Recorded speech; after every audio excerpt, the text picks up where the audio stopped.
Good morning. एक नई सुबह की बेहतर शुरुआत के लिए मैं मीनू शर्मा लेकर हाजिर हूँ मनी मॉर्निंग बुलेटिन, जो बचाता है आपका समय और आप तक पहुँचाता है आपसे जुड़ी हर जरूरी खबर।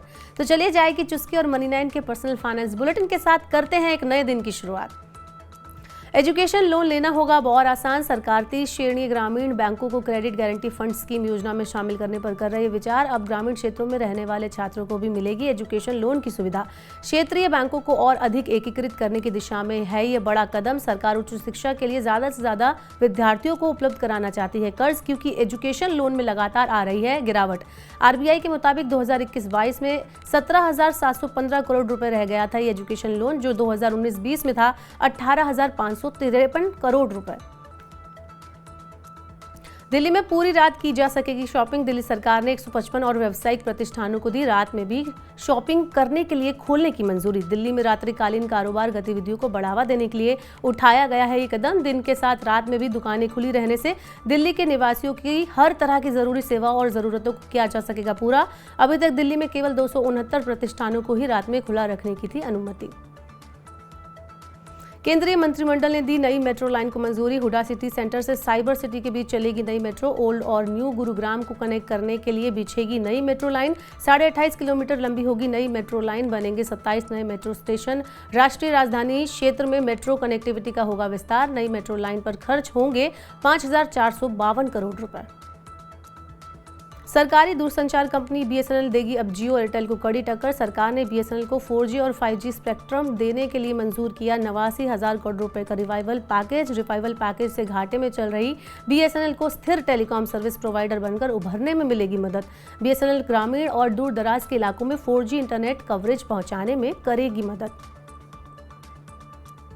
पहले से लेट चल रहे मानसून के सामने खड़ा हुआ नया संकट। अरब सागर में चक्रवाती तूफान बिपोरजॉय हुआ गंभीर चक्रवाती तूफान में तब्दील। इससे मानसून के और लेट होने की बढ़ गई आशंका।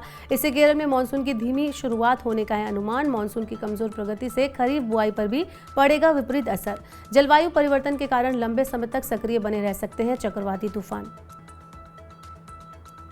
देश भर में सस्ती कीमतों पर दवाएं उपलब्ध करवाएगी सरकार। सहकारिता मंत्रालय ने 2000 प्राथमिक कृषि ऋण समितियों को दी प्रधानमंत्री जन औषधि केंद्र खोलने की मंजूरी। इस साल के अंत तक खुल जाएंगे करीब 1000 जन औषधि केंद्र।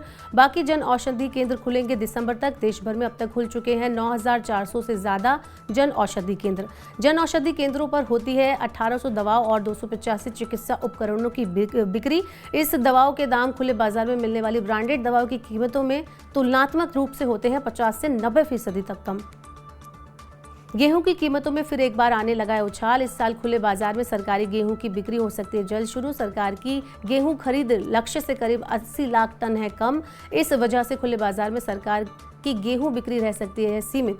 सरकार एजेंसियों ने मई अंत तक 262 लाख टन गेहूं खरीदा। सरकार ने तय किया था 341 लाख टन गेहूं खरीदने का लक्ष्य। अप्रैल के बाद से अब तक गेहूं की कीमतों में आ चुकी है 200 रुपए प्रति क्विंटल की तेजी। सरकार ने न्यायपालिका को मजबूत करने और वैकल्पिक विवाद निपटान प्रणाली के लिए उठाए हैं कई विशेष कदम। विदेशी निवेशकों को प्रोत्साहित करने और भारत ब्रिटेन संबंधों को नई ऊंचाइयों तक ले जाने के लिए इससे मिलेगी मदद। कानूनी सुधारों से विदेशी निवेशकों को होगी सुविधा। अदालतों पर भी कम होगा बोझ। विवाद निपटान जैसे विभिन्न सुधार निवेशकों के लिए प्रोत्साहन और विभिन्न क्षेत्रों में सहयोग बढ़ाने के लिए करेंगे उत्प्रेरक के रूप में काम। भारतीय लघु उद्योग विकास बैंक ने एमएसएमई को वित्तीय समाधान मुहैया कराने के लिए एचडीएफसी बैंक के साथ किया समझौता। सिडबी और एचडीएफसी बैंक सहित एमएसएमई ग्राहकों को वित्तीय उत्पाद और सेवा प्रदान करने के लिए मिलकर करेंगे काम। दोनों बैंक अधिक एमएसएमई को वित्तीय परिस्थिति तंत्र में लाने का करेंगे प्रयास।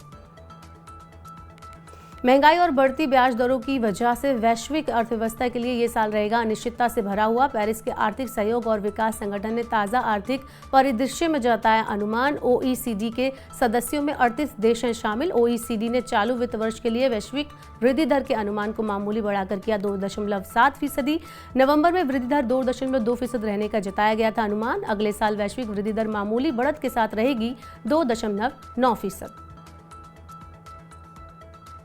वित्त वर्ष 2023-24 के लिए भारत की आर्थिक वृद्धि दर के अनुमान में आई कमी। वर्ल्ड बैंक ने भारत की वृद्धि दर का अनुमान घटाकर किया 6.3%। जनवरी में लगाए गए पिछले अनुमान से 0.3% कम है ताज़ा अनुमान। भारत में वृद्धि दर में सुस्ती की वजह से ऊंची महंगाई और कर्ज की लागत बढ़ने से निजी खपत का प्रभावित होना है सुनिश्चित।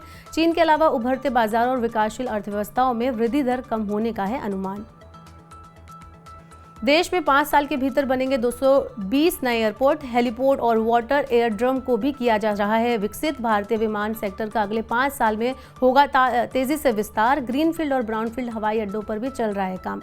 पिछले 9 सालों में हवाई अड्डों की संख्या 74 से बढ़ाकर हुई है 148। AAI करेगा 42 ब्राउनफील्ड और 3 ग्रीनफील्ड हवाई अड्डों का विकास। निजी क्षेत्र 4 ब्राउनफील्ड और 3 ग्रीनफील्ड हवाई अड्डों को करेगा विकसित।